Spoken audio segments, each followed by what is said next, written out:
ಅಷ್ಟೇ ಬೇಗ ಹಾಕಿತ್ತಲ್ಲ.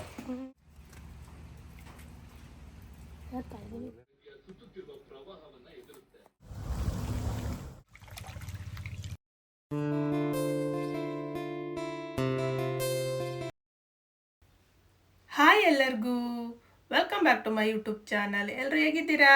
ನಾನು ಕೂಡ ಚೆನ್ನಾಗಿದ್ದೀನಿ. ಸಂಜೆ ಆಗಿತ್ತು ಆಲ್ರೆಡಿ, ಹಾಗಾಗಿ ಸಂಜೆ ಮೇಲೇ ವ್ಲಾಗ್ನ ಶುರು ಮಾಡಿಕೊಂಡೆ. ಮಧ್ಯಾಹ್ನ ಸ್ವಲ್ಪ ಫ್ರೀ ಇರಲಿಲ್ಲ, ಕೆಲಸ ಅದು ಇದು ಅಂತ ಅಂದ್ಕೊಂಡು ಬ್ಯುಸಿ ಇದ್ದೆ. ಹಾಗಾಗಿ ಸಂಜೆ ಮೇಲೇ ವ್ಲಾಗ್ನ ಮಾಡ್ಕೊಳ್ಳೋಣ ಅಂತ ಒಂದೆರಡು ದಿವಸದಿಂದ ಸಂಜೆ ಮೇಲೇ ಮಾಡ್ತಾಯಿದ್ದೀನಿ. ಹರಿ ಕೂಡ ಕ್ಯಾಂಟೀನ್ ಮುಗಿಸ್ಕೊಂಡು ಬಂದರು ಆಲ್ರೆಡಿ. ಬೆಳಗ್ಗೆ ಟಿಫನಿಗೆ ಅಂತ ಉಪ್ಪಿಟ್ಟು ಮಾಡಿದ್ದೆ. ಎಷ್ಟು ಜನಕ್ಕೆ ಉಪ್ಪಿಟ್ಟು ಅಂದರೆ ಮೂಗು ಗುರಿತಾರೆ ಅಲ್ವಾ. ಹರಿನೂ ಕೂಡ ಮುಂಚೆ ಹಾಗೇ ಇದ್ದರು. ಕೊನೆಗೆ ನನಗೆ ನಿಜ ಹೇಳಬೇಕು ಅಂದರೆ ಉಪ್ಪಿಟ್ಟು ಇಷ್ಟ ಆಗುತ್ತೆ. ಅಂದರೆ ಈ ತರಕಾರಿ ಎಲ್ಲ ಹಾಕ್ಕೊಂಡು ಮಾಡಿಕೊಂಡ್ರೆ ಚೆನ್ನಾಗಿರುತ್ತೆ ಉಪ್ಪಿಟ್ಟು. ನಿಜ ಹೇಳಬೇಕು ಅಂದರೆ ನೀಟಾಗಿ ಮಾಡಿಕೊಂಡ್ರೆ ಉಪ್ಪಿಟ್ಟು ತುಂಬಾ ಚೆನ್ನಾಗಿ ಬರುತ್ತೆ. ಯಾಕೆ ಎಲ್ಲರೂ ಉಪ್ಪಿಟ್ಟು ಅಂತಂದ್ರೆ ಇಷ್ಟಪಡಲ್ಲ ಅಂತ ನನಗೆ ಗೊತ್ತಿಲ್ಲ. ತುಂಬ ಚೆನ್ನಾಗಿರುತ್ತೆ, ಹೆಲ್ದಿ ಫುಡ್ ಕೂಡ ಅದು.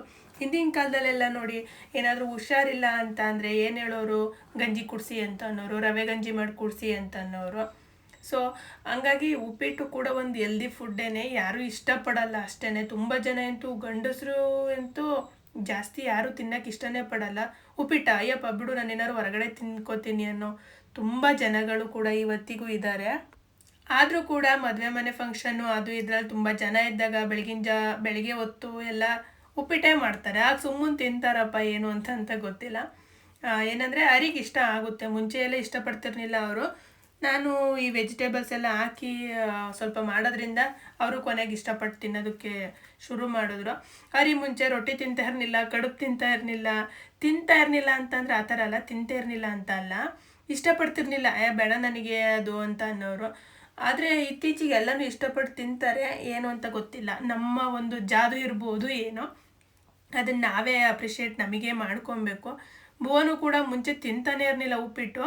ಇವಾಗ ಒಂದು ಸ್ವಲ್ಪ ಏನು ಅಂದರೆ, ಮುಂಚೆ ಮುಟ್ತಾನೆ ಇರಲಿಲ್ಲ, ಇವಾಗ ಒಂದು ಸ್ವಲ್ಪ ತಿನ್ನೋದಕ್ಕೆ ರೂಢಿ ಆಗ್ತಾ ಇದ್ದಾನೆ. ನಾನು ಅದನ್ನೇ ಹೇಳ್ತಾ ಇದ್ದೀನಿ, ಯಾವುದನ್ನು ಬೇಡ ಅನ್ಬಾರ್ದು ಕಣೋ. ಚೆನ್ನಾಗಿಲ್ಲದೆ ಇದ್ದರೆ ಬೇಡ, ಓಕೆ ತಿನ್ನಬೇಡ, ಆದರೆ ಚೆನ್ನಾಗಿದ್ಮೇಲೆ ತಿನ್ನಲೇಬೇಕು. ಅಕಸ್ಮಾತ್ ಎಲ್ಲರೂ ಹೊರಗಡೆ ಹೋದಾಗ ಎಲ್ಲರೂ ನಮಗೆ ಉಪ್ಪಿಟ್ಟೇ ಸಿಕ್ತು ಅಂತ ಅನ್ಕೋ, ಅವಾಗ ತಿನ್ನಲೇಬೇಕಲ್ವ ನಾವು. ಬಿಟ್ಟು ಬರ್ತೀವ, ಹೊಟ್ಟೆ ಹಸ್ರೆ ಬಿಟ್ಟು ಬರ್ತೀವ, ಏನೋ ಒಂದು ತಿಂತೀವಿ ತಾನೆ. ಚೆನ್ನಾಗಿಲ್ಲ, ಅದು ಟೇಸ್ಟ್ ಇಲ್ಲ, ಏನು ತಿನ್ನೋಕ್ಕೆ ಆಗಲ್ಲ ಅಂತ ಅನ್ನಂಗಿದ್ರೆ ಬೇಡ, ತಿನ್ನೋದು ಬೇಡ. ಆದರೆ ಚೆನ್ನಾಗಿದ್ಮೇಲೆ ತಿನ್ನಬೇಕು ಅಲ್ವ. ಯಾವ ಆಹಾರ ಆದ್ರೇನು, ಯಾವ ಫುಡ್ ಆದ್ರೇನು ತಿನ್ನಬೇಕಲ್ವ ಅಂತ ಹೇಳಿ ಸ್ವಲ್ಪ ಇವಾಗ ಒಂದು ಚೂರು ಅಮ್ಮ ಅಂದ್ರೂ ಈರುಳ್ಳಿ ಕಮ್ಮಿ ಮಾಡಿ, ಟೊಮೊಟೊ ಹಾಕಬೇಡಿ, ಕಡಲೆಬೇಳೆ ಹಾಕಬೇಡಿ, ಏನೂ ಹಾಕ್ತಲೇ ಅದು ಹೆಂಗೆ ಉಪ್ಪಿಟ್ಟು ಮಾಡೋದು ನನಗೂ ಎಂತೂ ಗೊತ್ತಿಲ್ಲ. ಅವನಿಗೆ ಟೊಮೊಟೊ ಹಾಕ್ಬಾರ್ದು, ಬೆಳ್ಳುಳ್ಳಿ ಹಾಕ್ಬಾರ್ದು, ಈರುಳ್ಳಿ ಹಾಕ್ಬಾರ್ದು. ಅದೇ ಬೇಕಿದ್ರೆ ಬೇಳೆ ಸಾಂಬಾರು ಜೊತೆಗೆ ನಂಚ್ಕೊಳ್ಳೋದಕ್ಕೆ ಈರುಳ್ಳಿ ಕೊಟ್ಟರೆ ಸುಮ್ಮನೆ ತಿಂತಾನೆ. ನಾನ್ ವೆಜ್ ತಿನ್ನುವಾಗ್ಲೂ ಈರುಳ್ಳಿ ಕೊಟ್ಟರೆ ಸುಮ್ಮನೆ ತಿಂತಾನೆ. ಆದರೆ ಏನು ಬೇಯಿಸಿದ ಈರುಳ್ಳಿ ತಿನ್ನೋದಕ್ಕೆ ಒಂಥರ ಉಬ್ಳಿಕೆ ಥರ ಮಾಡ್ತಾನೆ. ಸ್ವಲ್ಪ ಚಿಕ್ಕ ಮಕ್ಕಳಲ್ವಾ, ಇವಾಗ ಹಂಗೆ ಅನಿಸುತ್ತೋ ಏನೋ ಅವಕ್ಕೂ. ನಮಗೆಲ್ಲ ಏನು ಅನಿಸಿದ್ದು ನಮಗೆ ನೆನಪೇ ಇಲ್ಲ. ನಾನಂತೂ ಚೆನ್ನಾಗಿ ತರಕಾರಿ ತಿಂತಿದ್ದೆ. ನಮ್ಮನೇಲಿ ಕೂಡ ಕ್ಯಾಂಟೀನ್ ಆಗಿರೋದ್ರಿಂದ ಚೆನ್ನಾಗಿ ತರಕಾರಿ ಹಾಕಿ ನಮ್ಮ ಅಪ್ಪ ಅಡುಗೆ ಮಾಡೋದು, ನಾನು ಹಂಗೆ ಚೆನ್ನಾಗಿ ತಿಂತಾಯಿದ್ದೆ. ಮಾತ್ರ ನಿಜ ಹೇಳಬೇಕು ಅಂದರೆ ಅಷ್ಟು ತರಕಾರಿ ತಿಂದಿದ್ದೀನಿ ನಾನು, ತೋಡ್ಕೊಂಡು ಹಾಕೊಂಡು ತಿಂದಿದ್ದೀನಿ ನಾನು. ಎಷ್ಟು ತರಕಾರಿ ತಿಂದಿದ್ದೀನಿ ಅಂದರೆ ಅದು ಹೇಳೋಕ್ಕೆ ಆಗಲ್ಲ ಬಿಡಿ. ಇವಾಗ್ಲೂ ಅಷ್ಟೇ, ತರಕಾರಿ ಎಲ್ಲ ಬಿಡೋದು ಆ ಥರ ಎಲ್ಲ ಏನು ಮಾಡಲ್ಲ ನಾನು, ನೀಟಾಗಿ ತಿಂತೀನಿ. ಈಗಲೂ ಎಷ್ಟೊಂದು ದೊಡ್ಡವರಾಗಿರೋ ಹೆಣ್ಮಕ್ಳು ಕೂಡ ಎಲ್ಲ ಸೈಡಿಗಿಟ್ಟು ತಿಂತವೆ. ಭುವನು ಕೂಡ ಹಂಗೆ ಮಾಡ್ತಿದ್ದಾನೆ, ಸ್ವಲ್ಪ ವೆಜಿಟೇಬಲ್ಸ್ ಎಲ್ಲ ಅವಾಯ್ಡ್ ಮಾಡ್ತಾನೆ. ನಾನು ಸ್ವಲ್ಪ ಗದಲಿಸಿ ತಿನ್ನಬೇಕು, ಅದೆಲ್ಲ ಸ್ಕಿನ್ನಿಗೆ ಒಳ್ಳೆಯದು, ಹಂಗೆ ಹಿಂಗೆ ಅಂತ ಹೇಳ್ತೀನಿ. ಹಾಗೇನೆ ನನ್ನ ವೀಡಿಯೋದಲ್ಲಿ ಅವಾಗವಾಗ ಒಂಥರ ವೈಟ್ ಬೆಳಕು ಬಂದಂಗೆ ಒಂಥರ ಬಂದೋಗ್ತಾ ಇದೆಯಲ್ವಾ, ಅದು ನನ್ನ ಕ್ಯಾಮ್ರಾದು ಲೆನ್ಸ್ ಹಾಳಾಗಿತ್ತು. ಲೆನ್ಸ್ ಅಂದರೆ ಕ್ಯಾಮ್ರಾ ಲೆನ್ಸೇ ಹಾಳಾಗಿರಲಿಲ್ಲ, ಎಕ್ಸ್ಟ್ರಾ ಸೇಫ್ಟಿ ಲೆನ್ಸ್ ಅಂತ ಹಾಕ್ಸಿದ್ನಲ್ಲ, ಅದು ಒಡೆದೋದಂಗೆ ಆಗಿತ್ತು. ಹಂಗಾಗಿ ಅದು ಹಂಗೆ ಆಗ್ತಾಯಿದೆ. ನಾನಷ್ಟು ಗೊತ್ತು ಮಾಡಲಿಲ್ಲ. ಹರಿ ವಿಡಿಯೋ ನೋಡುವಾಗ ಹಂಗಂತ ಅಂದರು, ಇದೇ ನಿಂಗೆ ಎಲ್ಲ ಹಿಂಗಾಗ್ತಾ ಇದೆಯಲ್ಲ ವಿಡಿಯೋ ಅಂತ. ಆಮೇಲೆ ಇದು ಲೆನ್ಸ್ ಹೊಡೆದೋಗಿದೆಯಲ್ಲ, ಅದ್ರದ್ದು ಗ್ಲಾಸ್ ಪೀಸ್ ಆಗಿರುತ್ತಲ್ವ, ಅದ್ರ ಮಧ್ಯ ಕ್ಯಾಮ್ರಾದು ಏನು ಫೋಕಸ್ ಬೀಳುವಾಗ ಹಂಗೆ ಆಗ್ತಾಯಿದೆ ಅನಿಸುತ್ತೆ. ಮೋಸ್ಟ್ಲಿ ಅದು ರಿಮೂವ್ ಮಾಡ್ತೀನಿ ಬಿಡಿ ಅಂತ ಅಂದ್ಕೊಂಡು ಕೊನೆಗೆ ಈ ವಿಡಿಯೋದಲ್ಲೇ ಕೊನೆಗೆ ರಿಮೂವ್ ಮಾಡಿದ್ದೀನಿ. ಏನಂದರೆ ನೆಲದಲ್ಲಿ ಎಲ್ಲ ಇಡ್ತೀವಲ್ವ, ಸ್ವಲ್ಪ ಕ್ಯಾಮ್ರದ್ದು ಗಲೀಜಾಗುತ್ತೆ ಅಂತ ನಾನು ಎಕ್ಸ್ಟ್ರಾ ಲೆನ್ಸ್ ಕೂಡ ಹಾಕಿಸ್ಕೊಂಡಿದ್ದೀನಿ. ಅವಂತೂ ಬೇಗ ಡಮ್ ಅಂತವಪ್ಪ. ಆಲ್ರೆಡಿ 2 ಹಿಂಗಾಗೋದು, ಮತ್ತೆ ಬೇರೆ ತೊಗೋಬೇಕೋ ಏನೋ, ಇಲ್ಲಾಂದರೆ ಹಳೇದೊಂದು ಹಾಕ್ಸಿದ್ನಲ್ವ ಅದ್ರದ್ದು ಎಕ್ಸ್ಟ್ರಾ ಒಂದು ಲೆನ್ಸ್ ಇದೆ, ಅದನ್ನೇ ಹಾಕ್ಕೊಬೇಕು. ಹಾಗೇನೆ ಅರಿ ಬರುವಾಗ ಇದು ಏನು ಸೋಂಪಾ ಪುಡಿ ಅಂತೀವಲ್ವ, ಹಲ್ದಿರಾಮ್ಸು GRB ಇದೆಲ್ಲ ಇರುತ್ತಲ್ವ, ಅದನ್ನು ತಂದಿದ್ರು. ಆದರೆ ಇದು GRBದು ಆರೆಂಜ್ ಫ್ಲೇವರ್ ತೊಗೊಂಡು ಬಂದಿದ್ರು. ಚೆನ್ನಾಗಿತ್ತು. ನಾನು ಯಾವಾಗಲೂ ಒಂದ್ಸರಿ ಟ್ರೈ ಮಾಡಿದಾಗ ನಂಗೆ ಯಾಕೋ ಹುಳಿ ಹುಳಿ ಅಂತ ಅನ್ನಿಸ್ತಾ ಇತ್ತು. ಬಟ್ ಈ ಸತಿ ತುಂಬ ಚೆನ್ನಾಗಿತ್ತು. ಮೊದಲೇ ಕಾಫಿ ಕುಡ್ದಿದ್ವಿ ಅಲ್ವಾ, ಅದರಲ್ಲಿ ಬೇರೆ ಇವರು ಇವಾಗಲೇ ಸ್ವೀಟಿಂದು ಬಾಕ್ಸ್ ತಗೊಂಡು ಬಂದರು. ಇದು ಆಲ್ರೆಡಿ ತೊಗೊಂಡವ್ರು ಒಂದು 2 ದಿವಸದ ಹಿಂದೆನೇ 2-3 ದಿವಸದ ಹಿಂದೆನೇ ತೊಗೊಂಡಿದ್ರಂತೆ. ಆದರೆ ಗಾಡಿ ಒಳಗೆ ಇಟ್ಬಿಟ್ಟಿದ್ದಾರೆ, ಮರ್ತುಬಿಟ್ಟಿದ್ದಾರೆ. ನೆನ್ನೆ ಏನೋ ಮಲಗುವಾಗಂಗೆ ಅಂತ ಇದ್ರು, ಒಂದು ಸ್ವೀಟ್ ಬಾಕ್ಸ್ ಇತ್ತು ಗಾಡಿ ಒಳಗೇನೆ ಇದೆ, ನೆನಪೇ ಬರ್ತಿಲ್ಲ ಒಳಗಡೆ ತೊಗೊಂಡೋಗೋಕ್ಕೆ ಅಂತ, ತೊಗೊಂಡು ಬರೋದಕ್ಕೆ ನೆನಪು ಬರ್ತಿಲ್ಲ ಅಂತ ಹೇಳ್ತಿದ್ರು. ಸರಿ ಅಂತ ಅಂದ್ಕೊಂಡು ನಾವು ಮುನ್ಕೊಂಡು ಸುಮ್ಮನಾಗಿದ್ವಿ. ಆದರೆ ಇವಾಗ ಬರುವಾಗ ತಗೊಂಡು ಬಂದರು. ಇನ್ನು ತಗೊಂಡು ಬಂದಮೇಲೆ ನೋಡಿ ಇಟ್ಟಕ್ಕಾಗುತ್ತಾ, ತಿನ್ನಲೇಬೇಕು. ಆಮೇಲೆ ಅದು ನನ್ನ ಮಗನ ರೂಲ್ಸು, ಸ್ವಲ್ಪ ತಡ್ಕೊಳ್ಳೋಣ ಹಂಗೆ ಹಿಂಗೆ ಅಂತ ಅನ್ನಲ್ಲ. ಸರಿ ಅಂತ ಸರಿ ಓಪನ್ ಮಾಡಿದ್ರೆ ಚೆನ್ನಾಗಿತ್ತು ಸ್ವೀಟ್ ಮಾತ್ರ. ಮೊದಲೇ ಕಾಫಿ ಕುಡ್ದಿದ್ರಿಂದ ಈ ಸ್ವೀಟು ತಿಂದಿದ್ರಿಂದ ಸ್ವಲ್ಪ ಏಸ್ಕೆ ಥರ ಆಯಿತು. ಒಂದು ಸ್ವಲ್ಪ ಹೊತ್ತು ಕೂತ್ವಿ, ನೀರು ಕುಡಿದ್ವಿ, ಹಿಂಗೆ ನೋಡಿದೆ. ಸರಿ ಏನು ಮಾಡಿದಪ್ಪ ಅಂತಂದರೆ ಮತ್ತೆ ಪಾನಿಪುರಿ ನೆನ್ಪು ಮಾಡ್ಕೊಂಡ್ವಿ. ಇಷ್ಟೊಂದು ಸ್ವೀಟ್ ತಿಂದ್ವಲ್ವ, ಈ ಖಾರ ತಿಂದ್ಬಿಟ್ರೆ ಸರಿಯಾಗಿಬಿಡುತ್ತೆ ಅಂತ. ಸರಿ ಹೋಗೋಣ ಅಂತ ಅಂದ್ಕೊಂಡು ಹೋದ್ವಿ. ನೆನ್ನೆನೇ ಕೇಳಿದ್ವಿ ನಾವು ಪಾನಿಪುರಿ ಇದೆಯಾ ಅಂತ, ಅಲ್ಲಿ ಇರಲಿಲ್ಲ, ಅವ್ರು ಮಾಡಿರಲಿಲ್ಲ, ನೆನ್ನೆ ರಜಾ ಮಾಡಿದ್ರಂತೆ. ಹಂಗಾಗಿ ಇವತ್ತೇ ಹೋಗೋಣ ಪಾನಿಪುರಿ ತಿನ್ನೋಕ್ಕೆ ಅಂತ ಅಂದ್ಕೊಂಡು ಸರಿ ಸ್ವೀಟ್ ತಿನ್ನುವಾಗಲೇ ಮಾತಾಡ್ಕೊಂಡ್ವಿ, ಹಂಗೆ ಪಾನಿಪುರಿ ತಿಂದು ಬಂದುಬಿಡೋಣ ಅಂತ. ಈ ಸ್ವೀಟು ಚೆನ್ನಾಗಿತ್ತು ಮಾತ್ರ GRBದು. ಇದರಲ್ಲೇ ಬೇರೆ ಬೇರೆ ಫ್ಲೇವರ್ ಎಲ್ಲ ಬರುತ್ತೆ. ಏಲಕ್ಕಿ ಇದು ಫ್ಲೇವರ್ ಬರುತ್ತೆ, ಪಿಸ್ತಾ ಫ್ಲೇವರ್ ಬರುತ್ತೆ. ಯಾರಾದರೂ ಟ್ರೈ ಮಾಡಿಲ್ಲ ಅಂದರೆ ಸ್ವೀಟ್ ಇದೊಂದು ಸರಿ ಟ್ರೈ ಮಾಡಿ. ಮನೆಗೆ ಸ್ವೀಟ್ ಬಾಕ್ಸು ಅಂತ ಅದು ಇದು ತಗೊಂಡೋಗೋದ್ಕಿಂತ ಇದು ಚೆನ್ನಾಗಿರುತ್ತೆ. ಎಲ್ಲಿಗಾದ್ರು ರಿಲೇಷನ್ ಮನೆಗೆ ಹೋಗುವಾಗ ಏನಾದ್ರು ಸ್ವೀಟ್ ಬಾಕ್ಸ್ ತೊಗೊಂಡೋಗ್ಬೇಕು ಅಂತ ಅಂದರೆ ಇದು ಏನು ಸೋಂಪಾ ಪುಡಿ ಪ್ಯಾಕೆಟು ಇದು ಚೆನ್ನಾಗಿರುತ್ತೆ ಮಾತ್ರ. ನಾವು ಅವಾಗವಾಗ ಒಂದೊಂದು ಪ್ಯಾಕೆಟ್ ತರ್ತಾ ಇರ್ತಾರೆ. ಅರಿಗೆ ಸಖತ್ ಇಷ್ಟ ಆಗುತ್ತೆ. ಸಿಟಿಗೆ ಹೋದಾಗೆಲ್ಲ ನನಗೆ ಅದನ್ನೇ ಹೇಳ್ತಾರೆ, ಒಂದು ಸೋಂಪಾ ಪುಡಿ ಪ್ಯಾಕೆಟ್ ತಂದುಬಿಡು ನೀನು ಸಾಕು ಅಂತಿರ್ತಾರೆ. ಇಲ್ಲ ಜಾಮೂನ್ ತಗೋಬಾ, ಇಲ್ಲ ಸೋಂಪಾ ಪುಡಿ ತೊಗೊಂಡು ಬಾ ಅಂತ ಹೇಳ್ತಾರೆ. ಬೇಗನೆ ಬಂದಿದ್ರಲ್ಲ ಅರಿ, ಹಂಗಾಗಿ ಸ್ವಲ್ಪ ಮನೆ ಕ್ಲೀನಿಂಗ್ ಪ್ಲ್ಯಾನ್ ಇತ್ತು. ನಡುಮನೆ ಒಂದು ಕ್ಲೀನ್ ಮಾಡೋಣ ಅಂತ ಮಾತಾಡ್ಕೊಂಡ್ವಿ. ಏನಂತಂದರೆ ಒಂದು ದಿವಸ ನಡುಮನೆ, ಒಂದು ದಿವಸ ಕಿಚನ್ ಕೋಣೆ, ಆಮೇಲೆ ಇನ್ನೊಂದು ದಿವಸ ಸ್ವಲ್ಪ ಡ್ಯಾನಿದು ರೂಮು, ಅಂದರೆ ಬಚ್ಚಲ ಮನೆ ಪ್ಲಸ್ ಡ್ಯಾನಿದು ರೂಮು, ಡ್ಯಾನಿ ಎಲ್ಲ ಇದ್ದಾರಲ್ಲ ಎಲ್ಲ ಅದನ್ನು ಕ್ಲೀನ್ ಮಾಡಬೇಕು. ಹಂಗಾಗಿ ಅದೊಂದು, ಆಮೇಲೆ ಆ ಕಡೆ ಶೆಡ್ ರೂಮ್ ಒಂದು ಐತಲ್ವ ಅದೊಂದು ಕ್ಲೀನ್ ಮಾಡೋಣ. ಒಂದು 4 ದಿವಸಕ್ಕೆ ಡಿವೈಡ್ ಮಾಡಿಕೊಂಡ್ರೆ ಒಂದೊಂದು ದಿವಸ ಮಾಡ್ಕೊಳ್ಳೋಣ. ಒಂದೇ ದಿವಸ ಎಲ್ಲನೂ ಮಾಡಿಕೊಂಡು ಅವ್ರು ಕೆಲಸನೂ ಮಾಡ್ಕೊಂಡು ಬಂದಿರ್ತಾರೆ, ಮತ್ತು ಇಲ್ಲೂ ಇದು ಮಾಡಿಕೊಂಡು ಸುಮ್ಮನೆ ಸುಸ್ತಾಗುತ್ತೆ ಜಾಸ್ತಿ ಅಂತ ಅಂದ್ಬಿಟ್ಟು ಸರಿ ಇವತ್ತು ನಡುಮನೆ ಕ್ಲೀನ್ ಮಾಡ್ಕೊಳ್ಳೋಣ, ಇನ್ನೊಂದು ದಿವಸ ಕಿಚನ್ ಮಾಡ್ಕೊಳ್ಳೋಣ. ಯಾವತ್ತು ಬೇಗ ಬರ್ತೀರಾ ಈ ವಾರದಲ್ಲಿ ಅವತ್ತೆಲ್ಲ ಕ್ಲೀನ್ ಮಾಡ್ಕೊಳ್ಳೋಣ. ಯಾಕೆಂದರೆ ಹಬ್ಬದ ಹಿಂದಿನ ದಿವಸ ಎಲ್ಲ ಇಟ್ಕೊಂಡ್ಬಿಟ್ರೆ ಮತ್ತೆ ಹಬ್ಬ ಮಾಡೋದಕ್ಕೆ ಸುಸ್ತಾಗಿ ಹೋಗುತ್ತೆ. ನಾವೇನು ಗ್ರ್ಯಾಂಡ್ ಮಾಡಲ್ಲ, ಅಂದರೆ ಹಬ್ಬದ ದಿವಸ ಒಂಥರ ಏನೋ ಸುಸ್ತು ಹುಷಾರಿಲ್ದಂಗೆ ಹಂಗೆ ಹಿಂಗೆ ಆಗ್ಬಿಡುತ್ತೆ. ಹಂಗಾಗಿ ಬೇಡ ನಿಧಾನಕ್ಕೆ ಮಾಡ್ಕೊಳ್ಳೋಣ ಅಂತ. ನಮ್ಮನೇಲೇನು ವರಮಹಾಲಕ್ಷ್ಮಿ ತುಂಬ ಗ್ರ್ಯಾಂಡಾಗಿ ಮಾಡಲ್ಲ, ನಾನು ತುಂಬ ಸಿಂಪಲ್ಲಾಗೇ ಮಾಡೋದು. ಮಾಡ್ತೀನಲ್ವ, ಮುಂದೆ ನೀವೇ ವಿಡಿಯೋ ನೋಡ್ತೀರ ಗೊತ್ತಾಗುತ್ತೆ.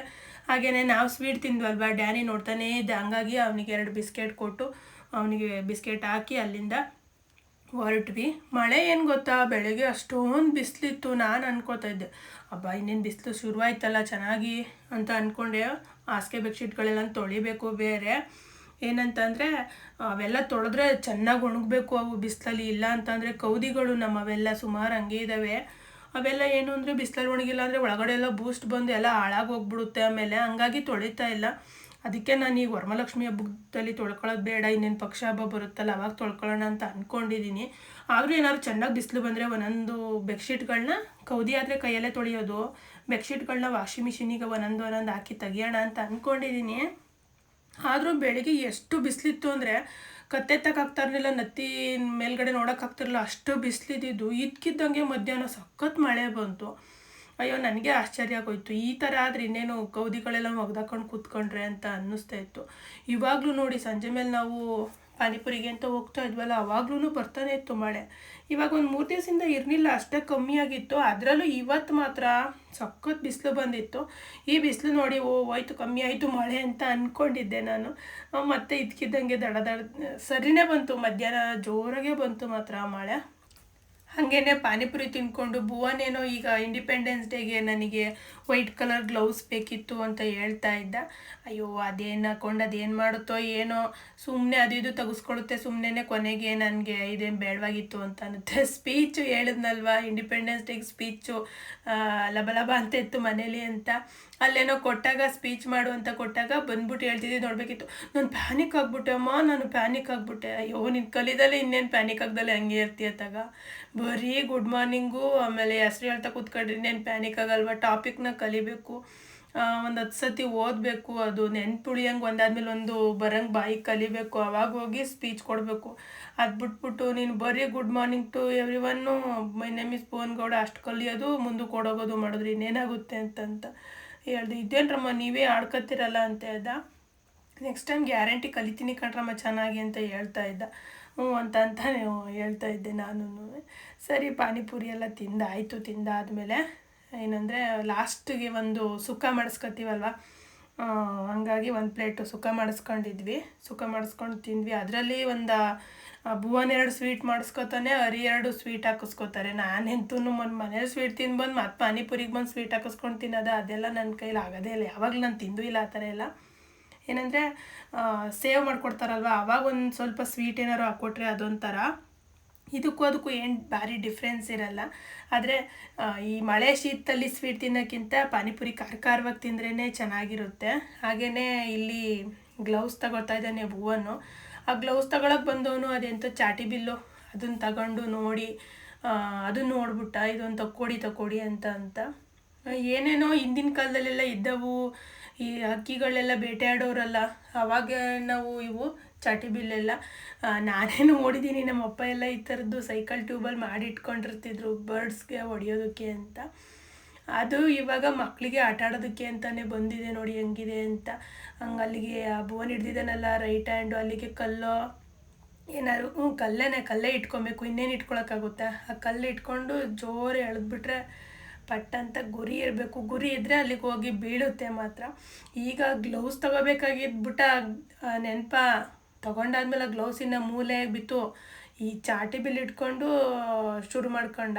ಹಾಗೇನೆ ಹರಿ ಗೈಡ್ ಮಾಡ್ತಾಯಿದ್ರು, ಬೇಟೆಗಾರರಲ್ವ ಇವರು, ಹಾಗಾಗಿ ಅವರಿಗೆ ಮಗನಿಗೆ ಬೇಟೆ ಮಾಡೋದಕ್ಕೆ ಗೈಡ್ ಮಾಡಿ ಹೇಳ್ಕೊಡ್ತಾಯಿದ್ರು, ಹಿಂಗೆ ಎಳಿಬೇಕು ಹಿಂಗೆ ಬಿಡಬೇಕು ಅಂತ.